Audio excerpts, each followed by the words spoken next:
Now there should be a red light. Is there? Okay, well, then we're working fine. Okay. I'm here with Lucy Knisley, and I wanted to talk to her about. And it's hard for me because I'm also the cameraman, but it's okay. I wanted to talk to her about the art process, writing comics, creating, drawing, and I initially had brought up just before we started MFK Fisher and the idea of writing about food. And she was so ahead of her time. I mean, her first book was in the 30s and into the 40s. And I kind of think there might be a little bit of a parallel with what you accomplished with French Milk. I think of it as being ahead of its time, and it's going to hold its own. It's still distinctive.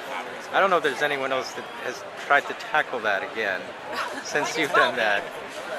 Well, I sort of came into comics in my 20s, in that period where I think a lot of people in their 20s really struggle to sort of find themselves as adults. Yeah. And French Milk really deals both with this sort of American glamorization of Paris and this love of food and love of the culture, and at the same time this sort of self-aware identity crisis of your 20s, and I think there's kind of an interesting parallel there between America and France, the way America is this sort of young, searching for its identity country compared to France, which sort of has more of an established thing, and a person sort of searching for their own identity and exploring these other cultures at the same time. But yeah, I read a lot of books about France and sort of embracing this culture in various ways, and MFK Fisher was one of the best, the most like drooling goofball kind of person that I read, that I really identified with, this person that was so kind of at sea in their own admiration.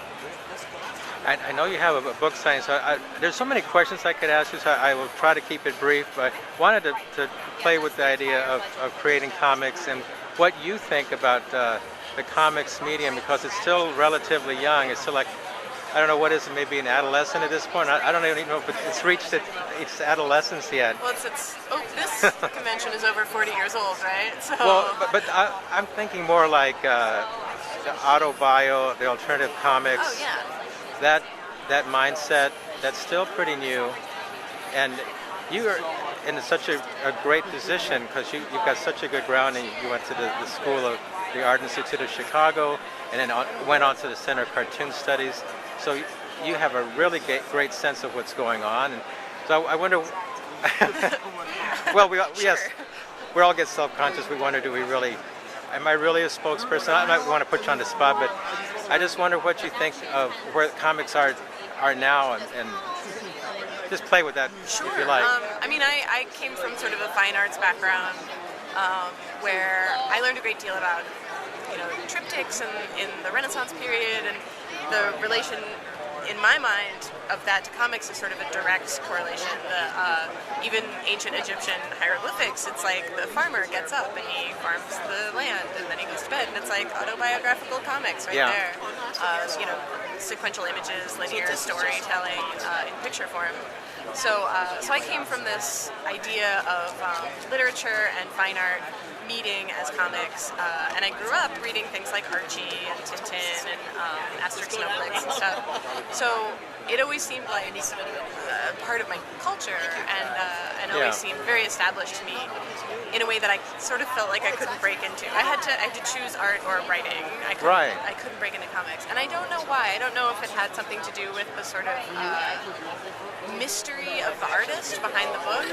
When you look at a painting, I think it's a little easier to imagine somebody made that painting. When you read a book, it's a little easier to imagine somebody wrote that book. But when it's a comic, it's this alchemy that seems to have just like emerged from the ether. They always seem so magical to me that I think that there was like this disconnect in my head that a person actually made that work. Yeah, and I think that's the new wave, or we've entered into the second wave of that, I think, where really a young person can think, I can draw. It doesn't have to be at this certain level, whatever they might have imagined that the big two publishers are doing. It doesn't have to be or in a certain at style. that particular. Yeah, exactly. And I think the internet has, of course, done wonders for that, web comics, and sort of bringing this readership in a way that, like, was starting when I was a kid, and I found webcomics and I found LiveJournal and stuff like that, and sort of that was the community that I discovered of other people sort of trying to make it. And now I look at Tumblr, and every 17-year-old kid who can hold a pencil is making amazing comics and telling these things online, and it's blowing me away the way that it seems so much more accessible now. It seems like a career that someone could have, and and that's so great. That's so great to see. Now, we talked a little bit about French milk. Now, with Relish, were you in?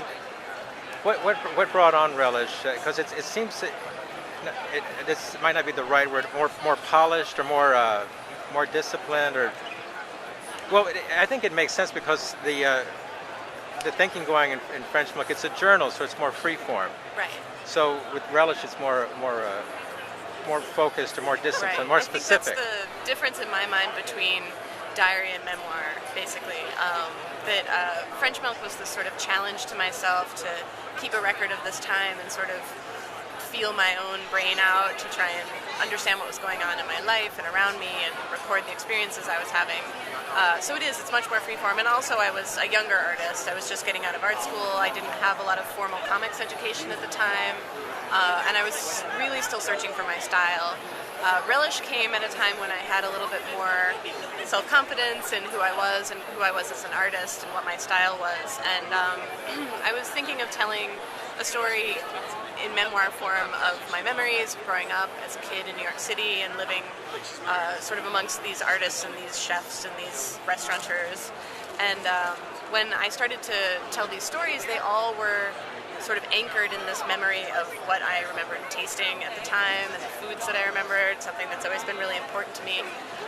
So it sort of made sense to kind of tie these stories all together with this food. It was just an automatic reaction in my mind, and that was something that I thought needed color. First of all, French Milk is black and white, but to tell stories about food, I think you need color, and a publisher that really cares about the beauty of the object book, and to sort of really go at it in a measured way to tell the story in a more sort of essay form.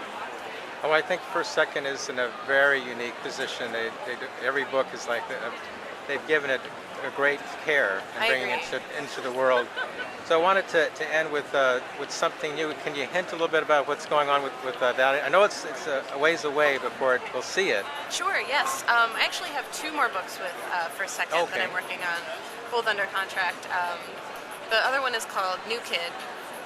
And New Kid is about my high school experiences. And I was sort of plugging away on that when I happened to get engaged. And it's especially funny because I was working on this book about being a teenage tomboy and sort of clueless in the world. And then I got engaged, and it immediately put me back in that mindset of like, I am a teenage tomboy. I don't know what I'm doing. I don't know how to like buy a dress or like do anything to plan a wedding, and I don't care about like the following traditions of wedding planning and matrimony. And so I was talking to my editor about this during a meeting that we were having about the high school book, New Kid, and sort of going over this idea of wedding and the way that it's transformed in our social and cultural mindset, and Callista, my editor, telling me stories about her wedding and me telling her stories about my wedding planning, and it was great and really funny, and sort of became this idea spawned between the two of us of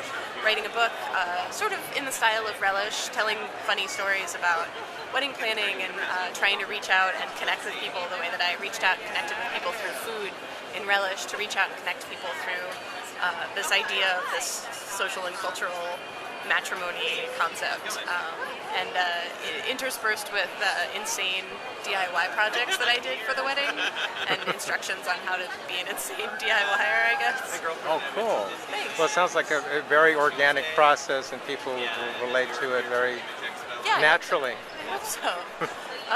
Yeah, it's funny. I'm like this feminist, and my bridesmaids have all never been bridesmaids before, so we're all kind of totally clueless as to what we're doing, and but it'll be funny. I think it'll be a funny book. It's like a new generation of wedding planners. Yeah, right? to sort of reinventing. Hopefully, That's very cool. Everybody thinks they reinvented weddings and marriage and stuff, but hopefully we're making strides to make it better with every generation. Yeah. Well, thank you so much for your time. My pleasure. Good luck to you. Thank you.